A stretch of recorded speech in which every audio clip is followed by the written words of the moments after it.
Some 90-day fiancé scammers wanted money. Some wanted America. Some hid secret marriages, fake identities, cheating, and debt. But the craziest part? A few of the people everyone called victims were hiding major secrets too. And one relationship became so dark that calling it a scam feels almost too soft. So I ranked them from harmless deception to the most disturbing case on the list. But watch closely, because one person you probably think belongs at the top actually has less proof against them than you think. And number one changes the entire tone of this video. Rebecca and Zied are actually the perfect place to start, because their deception looks almost harmless, compared with what is coming later before Rebecca ever met Zied in person. She already knew the photos and videos she was sending him did not exactly represent how she looked in everyday life. She used heavy filters, flattering angles, makeup, and lighting, because she was worried about their age difference and whether Zied would still find her attractive once they finally met face-to-face. Then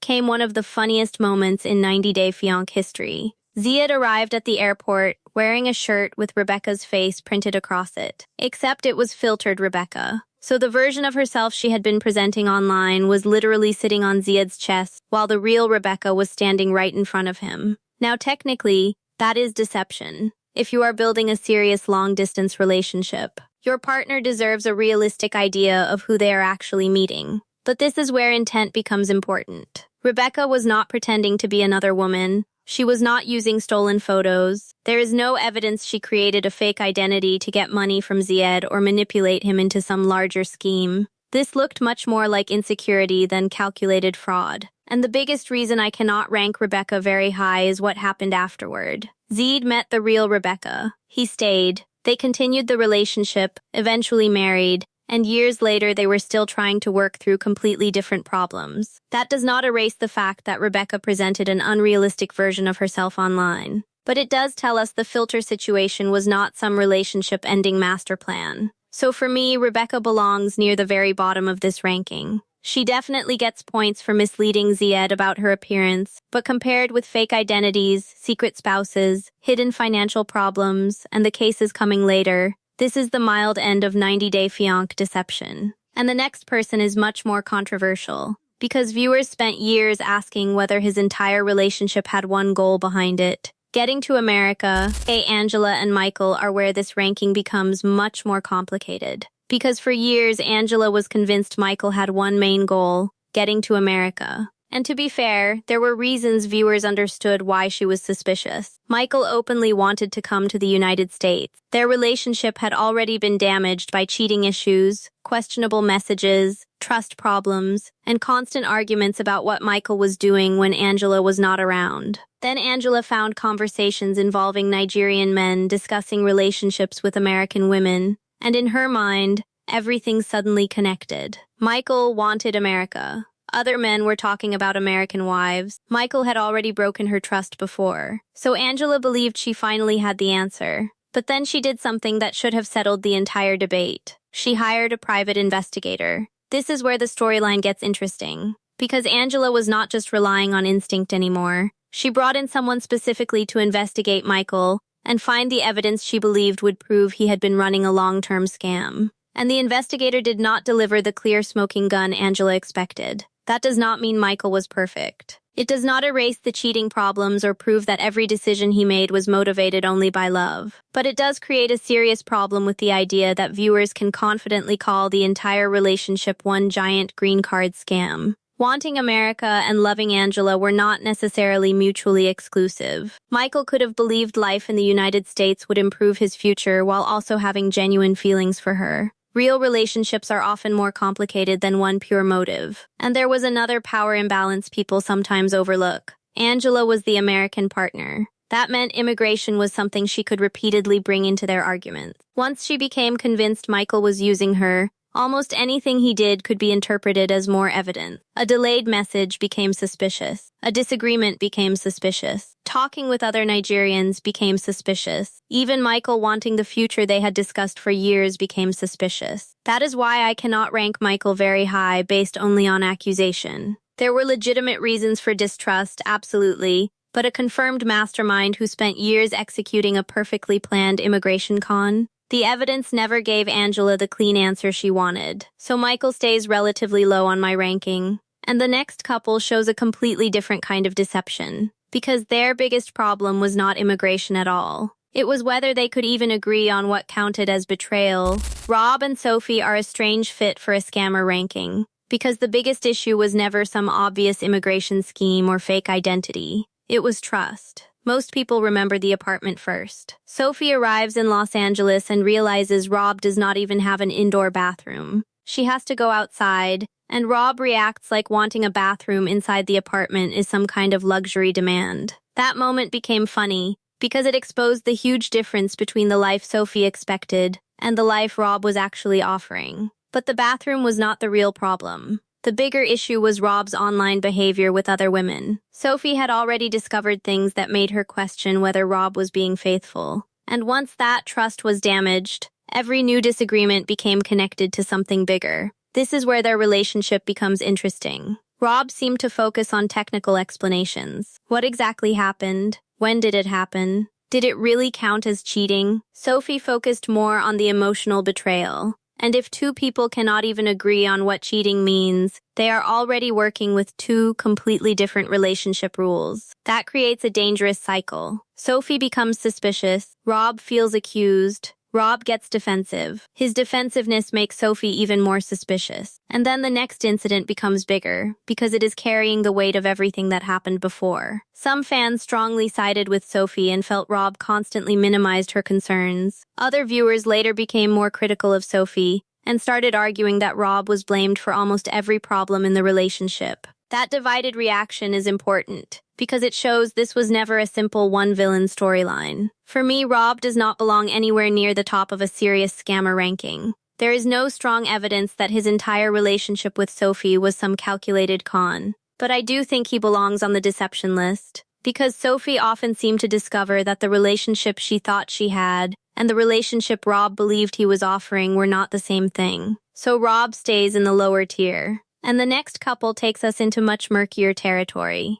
because this time the questions are not about online cheating. They are about a past that never seemed completely explained. Hey, Libby and Andrei move us into a different kind of suspicion, because the biggest mystery was always Andrei's past in Moldova. According to Andrei, he had worked as a police officer and found himself surrounded by corruption. His explanation was that he refused to participate in what other officers were doing, became a target, and eventually had to leave Moldova because staying could have caused serious problems for him. That is a dramatic explanation, and it might be completely true. But the reason viewers became suspicious was not simply the story itself. It was how slowly Libby seemed to learn important pieces of it. When a partner has to keep asking questions before the full version comes out, trust starts becoming a bigger issue than the original secret. Andrei also has a very defensive communication style when he feels challenged. Libby's family pushes him. Andrei gets angry. Then the family sees his anger as proof that he must be hiding something.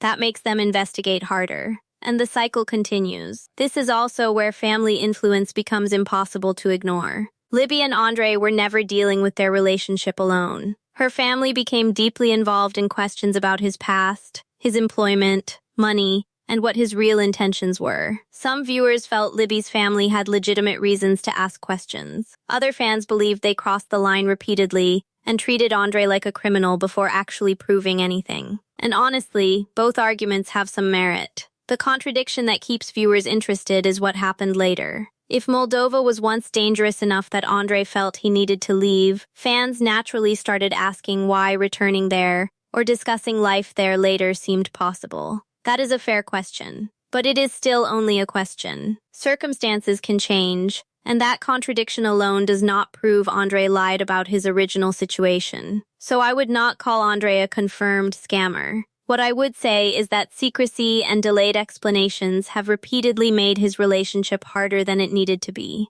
When your partner keeps feeling like they are receiving information late, even the truth starts sounding suspicious. That is why Andrei moves slightly higher than Rob on my ranking. Not because we have proof of some giant hidden scam, but because once trust around major life information breaks, every future financial decision and family conflict becomes harder to believe. And the next person takes delayed truth to another level entirely. Because his relationship did not just include one major secret. It started with a fake identity. Jenny and Sumit are where this ranking gets much more serious, because their relationship did not just contain a lie, it started with one. When Jenny first connected with Sumit online, he was not presenting himself as Sumit. He used the name Michael Jones. That is not a small detail. If somebody begins a relationship by hiding their real identity, most people would consider that a deal breaker immediately. Jenny did not. She forgave him because she believed the feelings underneath the lie were real. And that became one of the biggest patterns in their entire relationship. Sumit hides something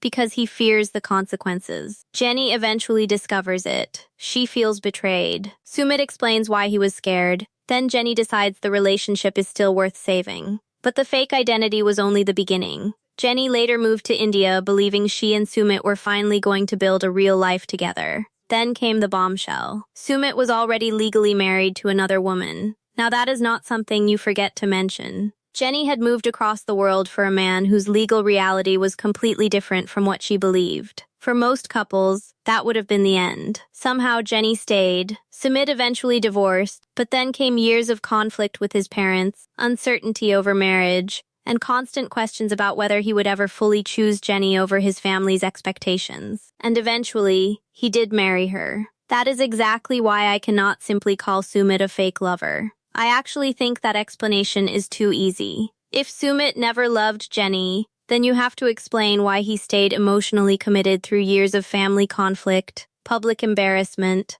cultural pressure, and major personal consequences. The love can be genuine, but genuine love does not erase deception. And that is what makes Sumit more concerning than some of the people lower on this list. His problem is not that every part of the relationship looks fake. His problem is that major truths repeatedly seem to arrive after Jenny has already made decisions based on incomplete information. Some fans see Jenny and Sumit as proof that an unconventional relationship can survive almost anything.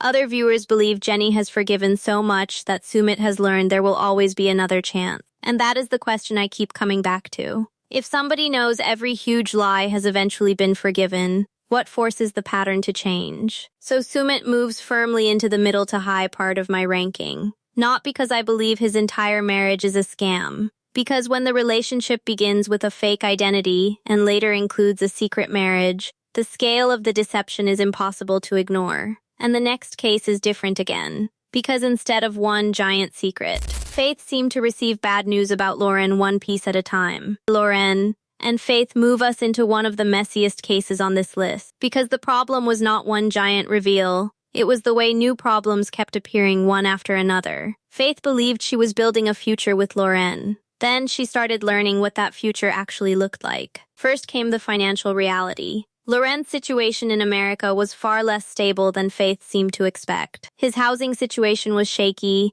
money was tight, and it became increasingly clear that his plan was not necessarily to bring Faith into some secure life in the United States. Instead, Loren appeared much more interested in staying in the Philippines. Now, being broke does not make somebody a scammer. Wanting to live in another country does not make somebody a scammer either. The real issue is whether Faith understood that plan before becoming deeply invested in the relationship. Then came an even bigger trust problem. Faith believed they were in an exclusive relationship, while Loren appeared to have a very different understanding of what was acceptable. That difference matters. There is nothing automatically wrong with consensual non-monogamy, but both people have to agree to it. If one partner thinks the relationship is exclusive and the other behaves like it is open, that is not a lifestyle difference. That is a serious communication breakdown. Then the situation became even more serious when Loren disclosed that he had an STI. Now the consequences were no longer just emotional. Faith had to process information about Loren's sexual behavior that could directly affect her own health decisions. And somehow that still was not the strangest part. When legal complications around marriage became a problem, Loren eventually floated the idea of marrying Faith's mother as a possible workaround. At that point, many viewers were asking the same question. What exactly was Loren's plan from the beginning? Some fans felt he was genuinely interested in Faith but completely unprepared for the relationship. Others believed his bigger goal was building a cheaper life in the Philippines, and that Faith was being pulled into a future she had never fully agreed to. That second interpretation is still fan opinion, not confirmed fact. But the pattern is difficult to ignore. Faith kept learning important information late. Money, housing, monogamy, health where they would live, how marriage might work. For me, that is why Loren ranks high. Not because every bad decision proves a calculated scam, but because Faith repeatedly seemed to be making relationship decisions without having the full picture. And the next case proves that even when the person online turns out to be real, the relationship itself can still leave viewers asking whether someone was being used. David and Lana became one of the strangest online romance stories in 90 Day Fiancé, because for years, almost everybody thought the mystery had an obvious answer. Lana was fake. David had been communicating with her through a paid dating platform for years. He spent a huge amount of time and money maintaining that connection, traveled to Ukraine trying to meet her, and repeatedly came away without the relationship becoming what he expected. At one point, viewers were basically yelling at the television, "This woman does not exist." Then came the twist. Lana actually appeared. And suddenly, the easiest explanation collapsed. The woman in the photos was real, but that did not solve the bigger problem. Because being a real person does not automatically mean the emotional relationship was equally real on both sides. That is where David and Lana become much more interesting than a normal catfish story. David appeared deeply emotionally invested. He treated this connection like a serious relationship with a future. But because their communication happened through a paid platform, there was always a financial system sitting underneath the romance, and that creates an uncomfortable question. If communication continues generating money for the platform, what incentive exists for the relationship to ever move completely offline? Some viewers believed David was being exploited by a system built around keeping men emotionally attached. Other fans argued that David understood he was paying for communication and willingly continued because he valued the connection. That distinction matters. If David knew exactly what the platform charged and chose to keep using it, then calling everything a simple scam becomes harder. But even when the price is visible, emotional expectations can still be completely different. David may have believed he was paying to communicate with his future partner. Lana may have understood the relationship very differently. And that is why I rank this case high, but not at the absolute top. Lana being real solved the least interesting question. The real mystery was whether David was paying for a relationship that only felt equally serious from his side. And our next case removes almost all of that ambiguity. Because Yolanda's online romance did not just contain questionable motives, the identity itself started falling apart.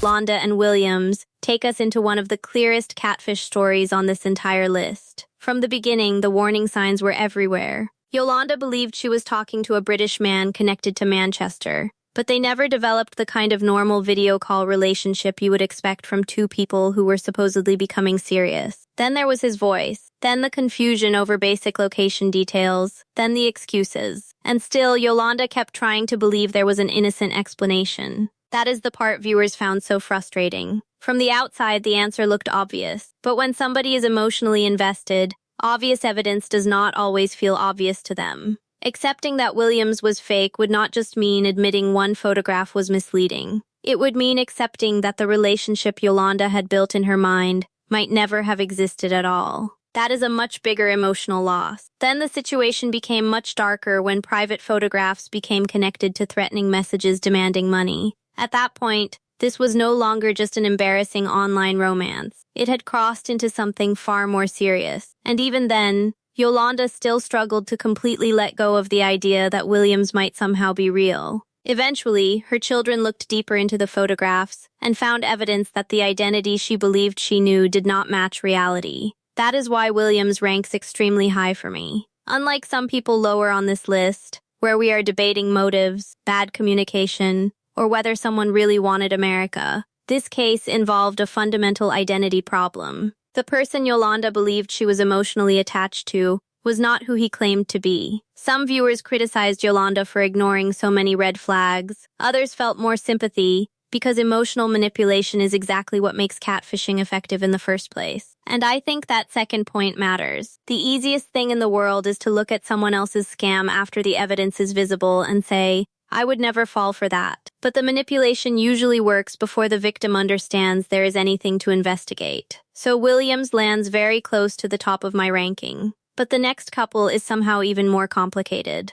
because this time there is no clean victim and no clean villain. Both sides had reasons to question what the other person was hiding. Lisa and Daniel are one of the hardest couples to rank. because this is where the simple scammer versus victim formula completely breaks down. From the beginning, Daniel was open about how much America could change his life. He talked about opportunity. He talked about helping his family. And naturally, that made Lisa suspicious. A lot of viewers heard those comments and immediately thought the same thing. Maybe Daniel was more interested in the future attached to Lisa than Lisa herself. That concern is understandable. But wanting a better economic future does not automatically prove somebody is running a romance scam. The more important question is whether Daniel would still have wanted Lisa if America was completely removed from the equation. And that is something viewers can debate, but they cannot prove just from his desire to leave Nigeria. Then the story became much more complicated. Because while Lisa was questioning Daniel's honesty,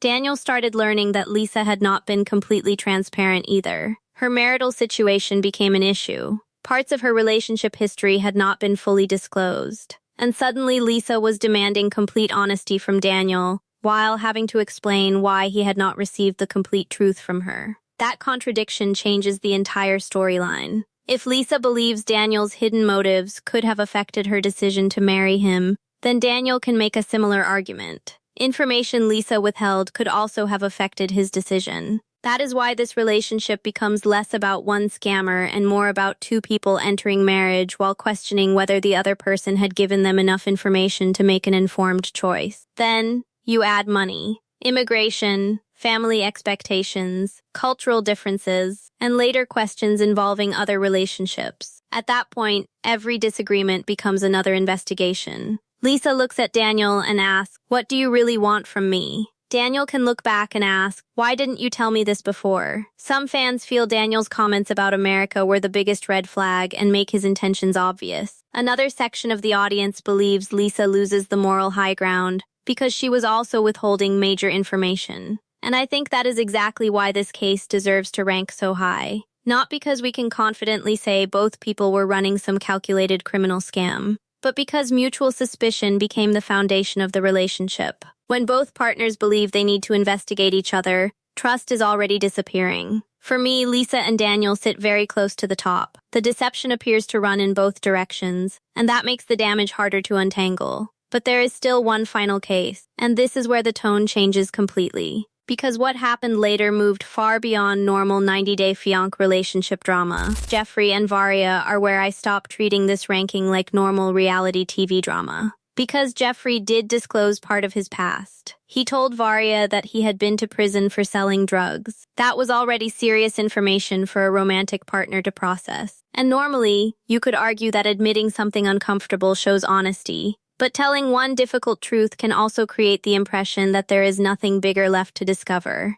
That is what makes this case so disturbing. What later became publicly known about Geoffrey went far beyond the version of his past discussed inside the relationship. He was eventually convicted of aggravated kidnapping, domestic assault, and interference with emergency communications in connection with an attack involving a former fiancé. He later received a lengthy prison sentence. At that point, we are no longer talking about somebody exaggerating their finances. We are not talking about filters. We are not debating whether somebody wanted a green card. This became documented criminal conduct. And that is why Geoffrey does not really fit comfortably inside a funny scammer tier list. The issue is much darker. The relationship lesson here is selective disclosure. If somebody voluntarily tells you one ugly thing about their past, you may naturally assume they have now told you everything important. You think, why would this person admit something this bad if something worse was still hidden? That one confession can actually build trust. Then later information forces you to question whether that trust was ever justified.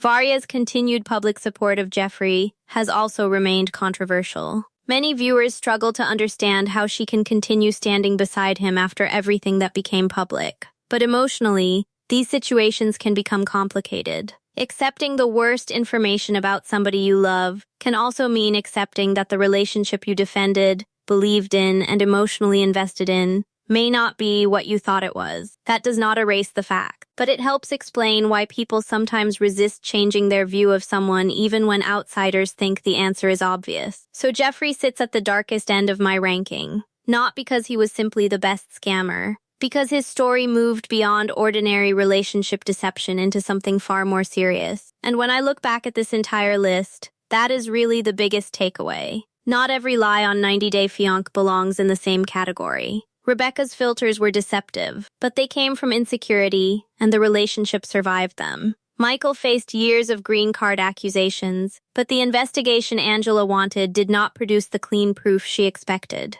Rob and Sophie were dealing more with trust and online boundaries than some grand con. Andrei's secrecy created suspicion, but suspicion is still not proof. Sumit genuinely appears to love Jenny, yet that does not erase a fake identity and a hidden marriage. Loren's biggest problem was how often Faith seemed to receive crucial information late. David and Lana proved that a person can be real while the emotional relationship remains questionable. Williams represents one of the clearest identity deception cases on the list. Lisa and Daniel are almost impossible to simplify because both sides had reasons to question the other person's honesty. And Geoffrey stands apart because later documented criminal conduct completely changed the way viewers looked at his story. So my final ranking, from lowest to darkest, is Rebecca, Michael, Rob, Andrei, Sumit, Loren, Lana's situation with David, Williams, Lisa and Daniel, and finally Geoffrey. But I already know people are going to disagree with that order. Some viewers will put Sumit much higher because Jenny forgave both a fake identity and a secret marriage. Some will say Michael should not be on the list at all. Some will put Loren close to number 1 because Faith kept discovering one major problem after another. And Lisa and Daniel could probably switch positions depending on which side of their relationship you believe was hiding the more serious truth. So here is the question I want you to answer in the comments. If we rank these people only by what was actually shown or verified, not rumors, not fan theories, and not simply who you dislike the most, who do you think belongs at number 1, and who never deserved to be called a scammer in the first place?